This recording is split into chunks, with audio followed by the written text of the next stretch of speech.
This evening, it really is my pleasure tonight to welcome to the podium the Honorable Stockwell Day. There's so much that could be said about Stockwell Day, not only his time in politics, and quite frankly, my understanding is he's still involved in politics more than ever before, coaching other politicians and being very engaged, representing Canada in many conferences around the world. But I wanted to make this one statement about the Honorable Stockwell Day.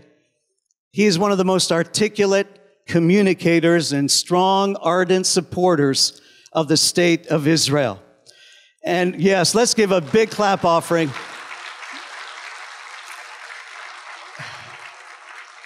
And we are very delighted and honored for him to be here tonight. He's going to be addressing the topic, why should Canadians support Israel?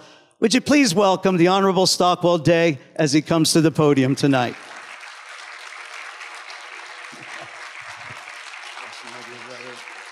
So delighted to have you here. There you go.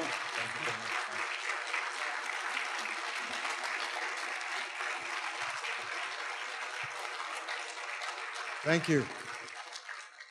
Thank you for that overly kind introduction, and thank you for being here on a Sunday night when there could be a lot of other things that you're doing, and this is just exciting. And also welcome to those who are watching around the world, I believe, on a live cast. So it may be Sunday evening where you are, and it may not be, but welcome to you all. The pastor, having just spoken, is a man of great faith, and that was demonstrated by the fact that he has said to both a former politician, myself, and to an existing one, James Lunny, MP, who will be speaking in a few minutes, that he wants us to restrict our remarks to within a certain timeline. So that demonstrates a great man of faith has just preceded me here and has paved the way. So I'm going to try and stick to that, and I think he said I had an hour and 20 minutes. Oh, 20 minutes. Okay. I'm going to have to do some adjustments right now. And more than that, I have all of the, of course, devices of the day. This is not an advertisement. I don't get any kickback from Apple or anything else, but they do have a great timer. And usually my wife, Val, who is here with me, and she is really the brains, the heart, and soul of our operation. So I'd like you to acknowledge Val tonight.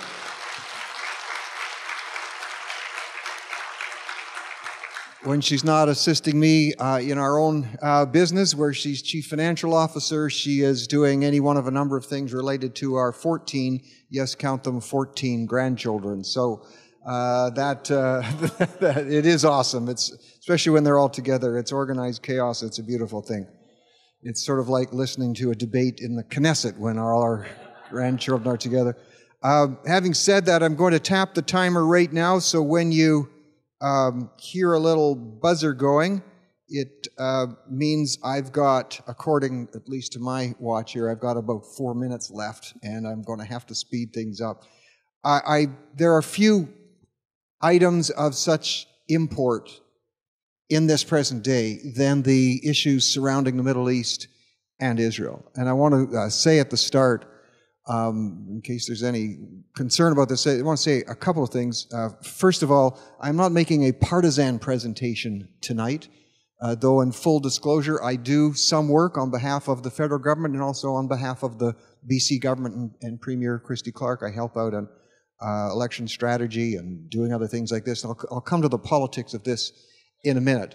But I want to clarify that, and I'm also going to be weaving into my presentation. These are reasons which I believe are common sense reasons why people should support Israel. I want to say some things at the start. First of all, no government, no political party is perfect, other than the one that James and I will be announcing that we're forming tonight. There simply is no perfect political party because political parties are made up of human beings who are imperfect. There is no perfect government. There will be one day, but it has not yet been ushered in. And that is because governments are made up of elected people who are not perfect. And in coming to decide how you vote, I would suggest you align yourself to that party which most closely aligns to the interests that are most important to you, and make your decisions accordingly.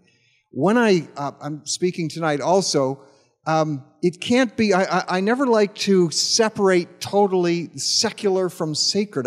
I think we are a unified whole as human beings. We are spiritual, we are mental, we are intellectual, we are emotional, and I see it as a unified whole. So though as in political life it is wrong, would be wrong for anybody to impose a particular sectarian belief on anyone else, we are all affected by our faith. If you're an atheist here tonight, you have faith that there is no God, and you are affected by that. You think, and your thoughts and your actions are determined by that. So we are guided by our faith.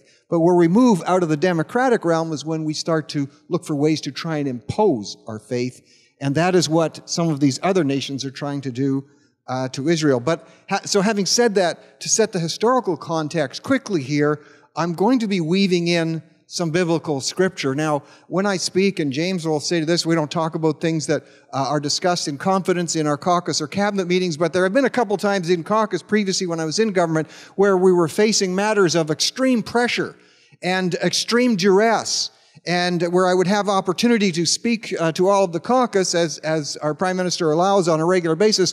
There have been a couple times where he said, listen, this item is so important, whatever it might have been of the day.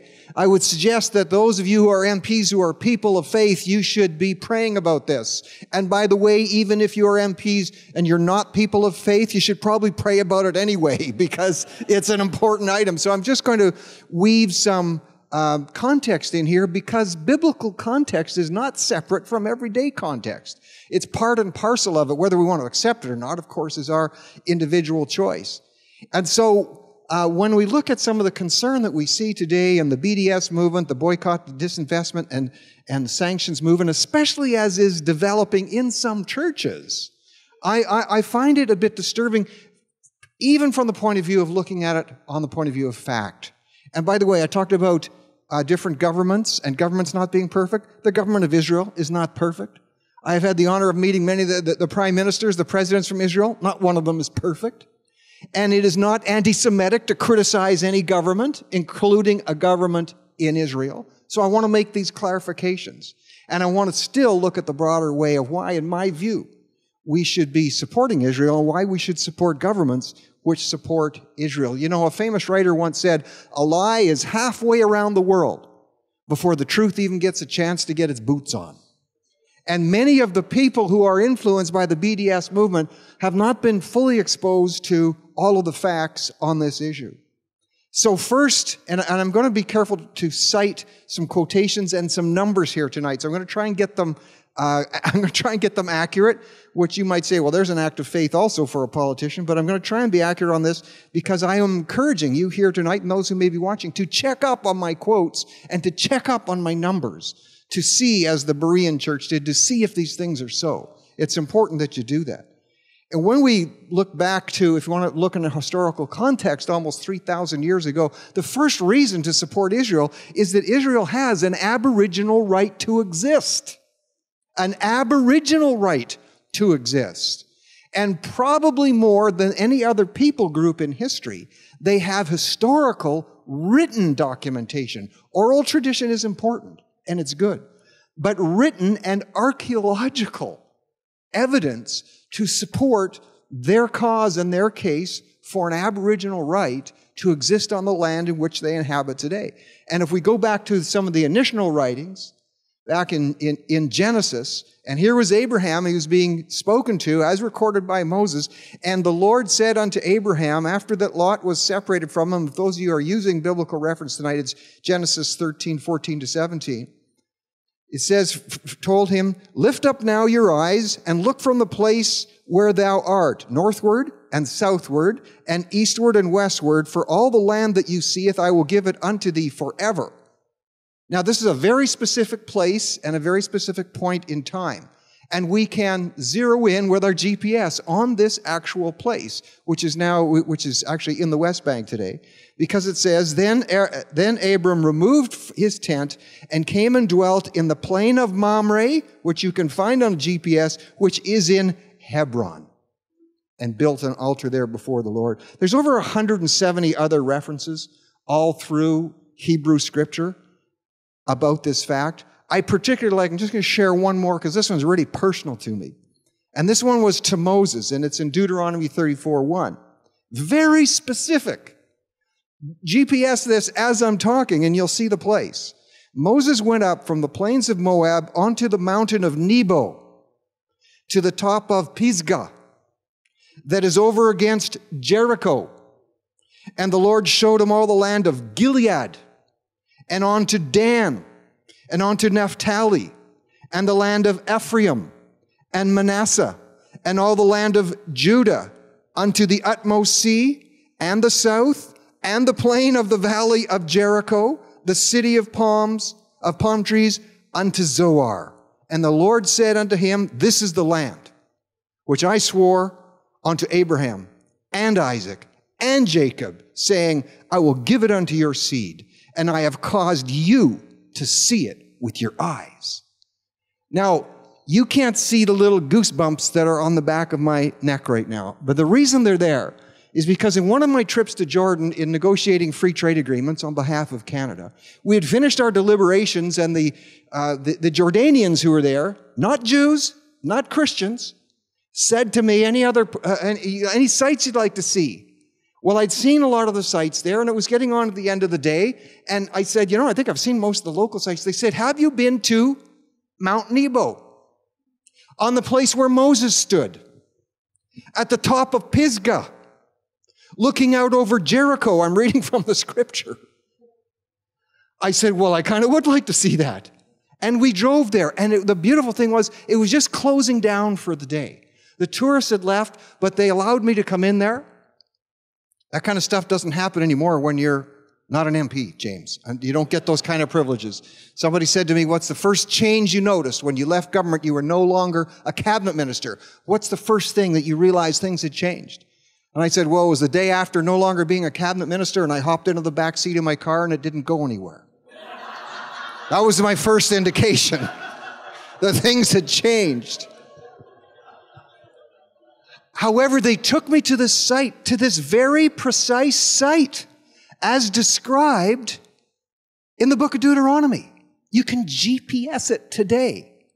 And I stood there, and I looked, and down here, there was Jericho, and the land of Dan, and Gilead, and Manasseh, and Ephraim, and over here was the Dead Sea. And Jericho in front of me. And when it's really clear, and the clouds are just right, and the sunset is right, you can look all the way down that valley, and guess what you see?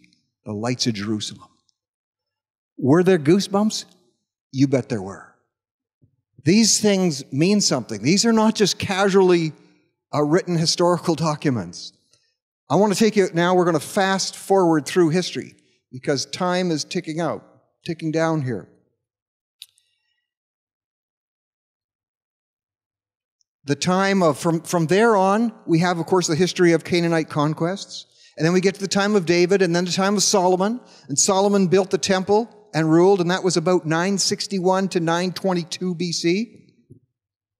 And from there, as you know, the two kingdoms of Israel split, a northern and a southern kingdom. And from there, in approximately, I'm trying to be precise on these dates because I know people are tweeting already who are not necessarily in agreement with me. 586 BC, and I'm using BC, and I know there's also, the Common Era is also used, but I'm using that one. 586 BC, Babylonians took over that southern kingdom, but 70 years later, as predicted, the Jews were allowed to go back to Jerusalem, rebuild the walls, and rebuild.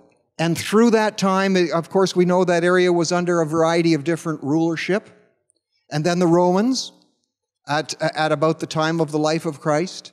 And then, as predicted in the New Testament, the temple was destroyed, 70 AD, and there was a dispersal, and another dispersal in 135 AD, and then Roman rule basically again and continuing. And then we had the Arab conquest in 638, and right after that, Omar, the second caliph, he was actually the one to order the building of the Al-Aqsa Mosque, which is still there today in Jerusalem. There was a short interruption in the Crusades from 1099 to 1187, and then continuing Arab or Muslim rule for about 700 years when it began to dissipate, as we know. Theodor Herzl, in the late 1800s, called the father of Zionism, watching what was going on in Paris. Some say he was affected by the Dreyfus case, the famous case of the Jewish officer who was wrongly charged and put in prison. But it was really the chanting of the crowds in Paris saying death to the Jews. This is the late 1800s. That gave him a first premonition that the Jews, if they were going to survive, were going to need their own land. And he started to promote that thought and met with heads of state for the rest of his life. He died actually at a fairly young age, but he started that modern Zionist movement. But at that time, Jews were increasingly, Jews and Arabs had lived in that desolate land. Mark Twain visited there in 1867. And his description of Israel was desolate, hardly any people, goats walking around here and there. The 1913 Royal Commission also articulated a similar description, not a whole lot happening. But Jews were moving back to that area, late 1800s, early 1900s. Some settling, some actually buying land from absentee Arab landowners and starting to build an agricultural basis there in that desert. And when I stood on Mount Nebo and I saw what Moses was looking at, which is a lot of brown cliffs and mountains and desert, I wonder if he had the thought, Lord, this is the promised land? I wonder if that thought crossed his mind. But when you see Israel today, when you fly over that area, which is 0.05% of the entire landmass of what's called the Levant and North Africa and through the Mediterranean of Arab and Muslim lands, 0.05% of the landmass, it is the green, flourishing, vibrant landmass that is there. And the Jewish people were beginning already to start to practice their new agricultural breakthroughs and to see that grow. From there, 1914, the start of the First World War, and then the famous Balfour Declaration, which was predicting someday, yes, the Jews need a homeland. November 2nd, 1917, the Balfour Declaration declared clearly the historical connection between that land and the Jewish people. Of course, things began to disintegrate. 1930, Hitler coming to control in Germany, increasing number of Jews moving to what was called Palestine. By 1936, there were over a third of the population was Jewish. Buying land, developing land, building land. Other things are happening. 1939, a paper came out, a white paper, which was Britain was stepping back somewhat from their commitment. It was of great alarm to the Jewish people.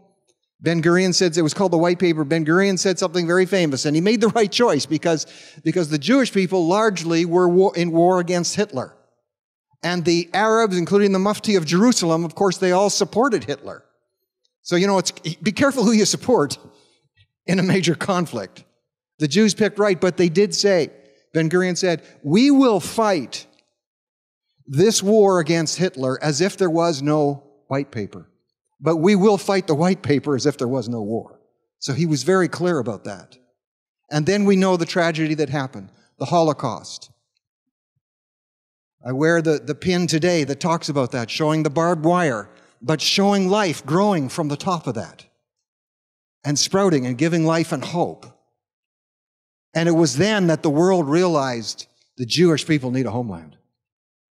6 million of them have been slaughtered and killed. The others are all at risk.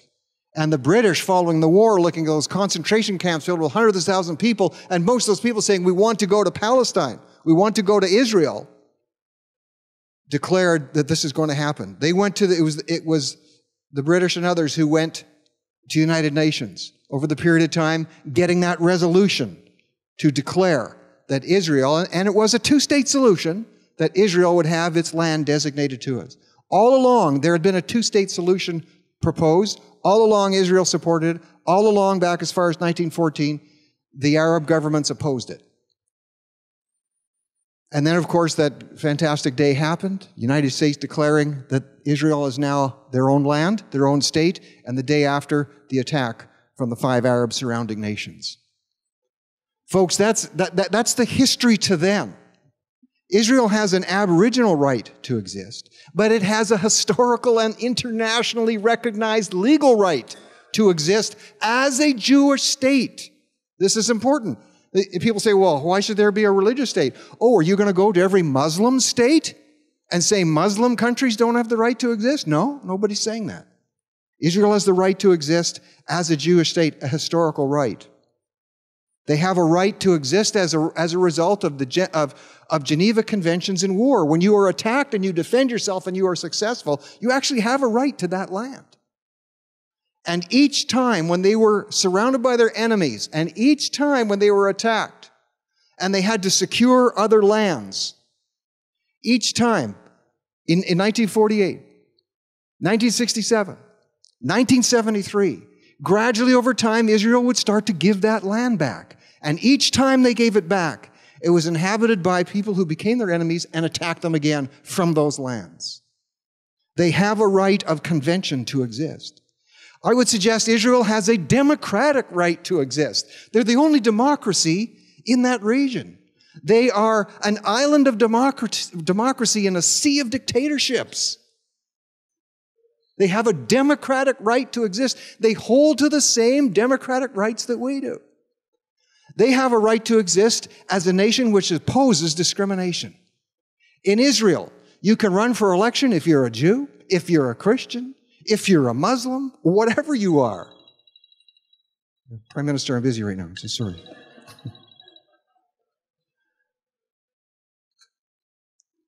They believe in religious freedom. They have a religious freedom right to exist. As I was recently in Tel Aviv, I took a snapshot and I tweeted it out over my Twitter account. It was a picture in Tel Aviv looking out of a mosque. Down the street was a synagogue. Up the street was a church. I said, this is Israel. Freedom of religion. Respect for diversity. Full women's rights. If you want to contest that one in Israel, you're going to be in trouble from at least half the population in a hurry. In Saudi Arabia and in Iran, if your particular sexual persuasion or orientation, I'm not getting into the debate, does not happen to be heterosexual and that is found out, you will hang. You will be executed. And the BDS movement is more against Israel than they are these other countries. When I was in Saudi Arabia, and I've been there a number of times, they still have the weekly ceremonies, if it's for theft, of lopping off a limb.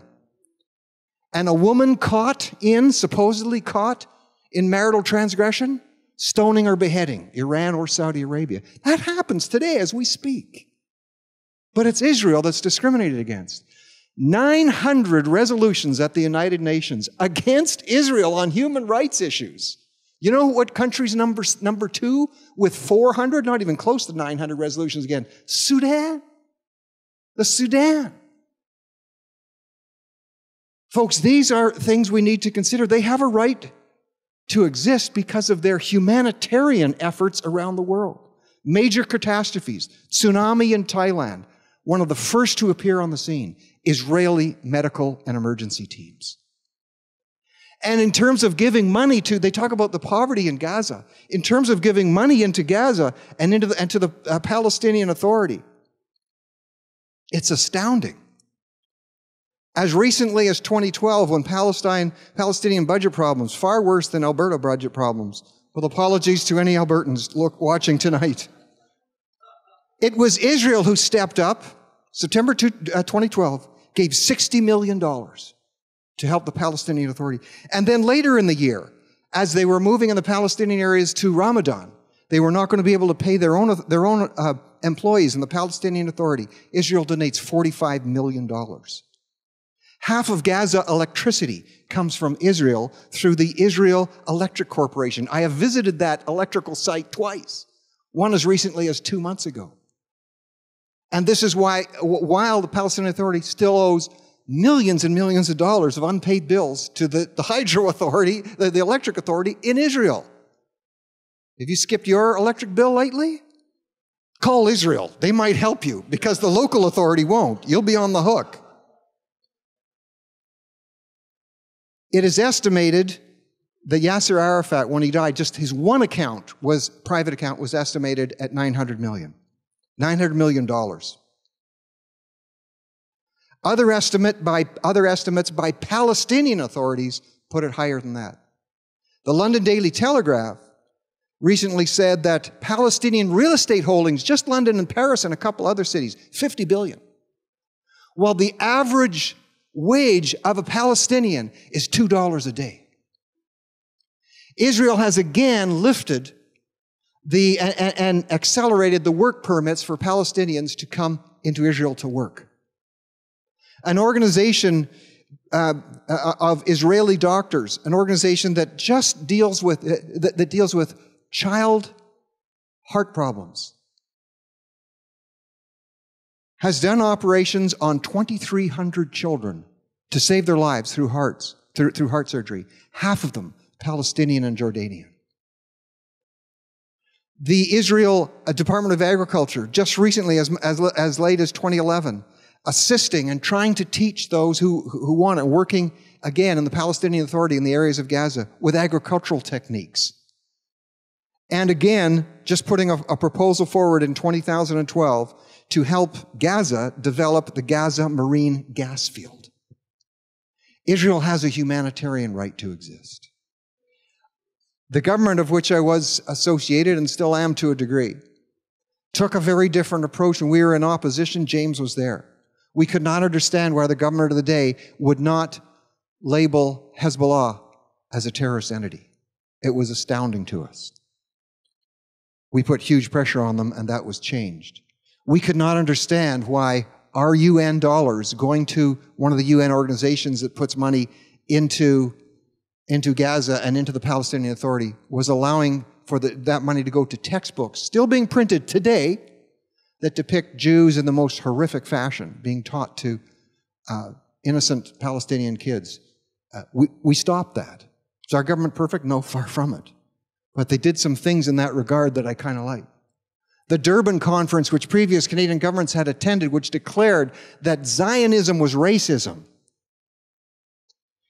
We were asked, are you going to do as previous governments and abstain from the vote on that? We said abstain from the vote on that. We vote against that. When the leader of Iran, who would repeatedly come to the United Nations, and who would have dreamt that with the Holocaust still in sight, still in our memory, still with survivors, would anybody have dreamt in 1946 if you said, you know, there'll be a day at the United Nations where a world leader will stand and say, we have one goal, and that's to exterminate Jews and obliterate Israel? He would have been arrested if you'd even suggested that. And that's what happens at the United States, or at the United Nations. We were asked, will our government walk out when that man speaks? I liked our Prime Minister's response. Our government will not even walk in. These are the types of things that a government needs to do.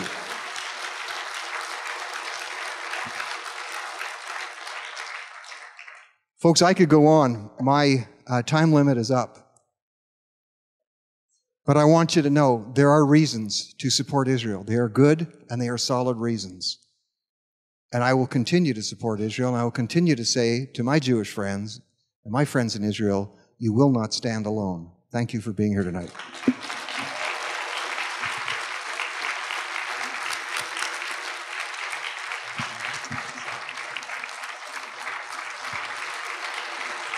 Wonderful. Wonderful. Thank you, Honorable Stockwell Day. Thank you. Thank you for that bold presentation.